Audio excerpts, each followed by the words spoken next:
are all smiles here at the East Lansing Public Library, especially as we inch closer and closer to National Library Week. And here to help us celebrate are Liz and Zandra. How's it going? Good. It's great. Yes. I know I'm trying not to be too loud because we're in the library, but how can you not be?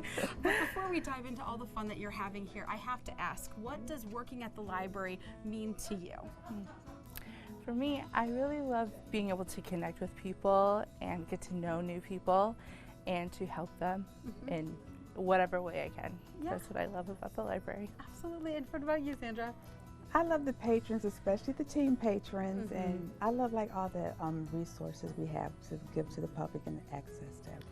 Yeah, because I feel like a lot of the time still people don't realize what you can receive and what you can do here once you enter through the doors. Right. So it's so exciting.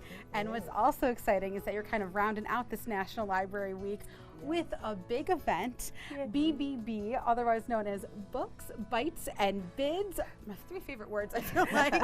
So you got to talk us through what is going to be happening on this day. Okay, so Book Bites and Bids is our annual fundraiser. It takes place during National Library Week on the Friday, April 11th at 5:30. It features spirits, food, entertainment, and of course our silent auction.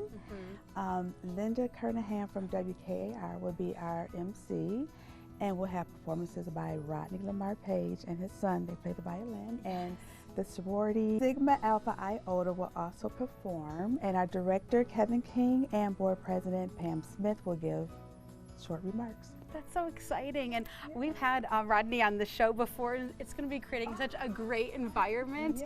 Just listening to the music and being surrounded by the community celebrating, obviously, so much fun and a great fundraiser. But you did mention that silent auction, and we have one of the baskets that's going to be auctioning off. Walk us through what else we can expect with this auction. Excellent. I'm so glad we could put this basket on camera because this is a beautiful art piece which was very generously donated to us. But besides this barrel and other kind of art pieces, we have a stay at the Graduate. We have a party for 35 people at the Peacock Tree Farm. We have smaller items, right? Like more baskets that have books in them. And my favorite basket you didn't mention. What's that one? It's on the table. So you and them bad, go blue. Oh, you know what? That's okay. We love everybody. I may or may not be bleeding blue as well, which is hard to come by. But that's what the community means so much. We have so many different backgrounds and loves as well. So I think that's okay to have. But I really do like it how they were able to incorporate local spots here in the area that people can bid on and then of course enjoy. Yeah, our community is so generous. A lot of local businesses have donated gift certificates to put in the basket. We're very thankful, and we think that they'll be really fun to bid on. Absolutely, a little bit of competition amongst this fundraiser that's going on. Talk a little bit about where these funds are going and how important that is to have at the library. So this year we're focusing on our local history collection, improving access to that through digitizing the materials that we already have. That's what the fundraiser's money is going to go to this year, and we know that local history is important to our community. We're hoping that it'll be a great turnout. You had me at Books and Bites, and then of course when you were talking about these auctions, you have to come. So remember, mark your calendars for April 11th. It's all happening right here at East Lansing Public Library,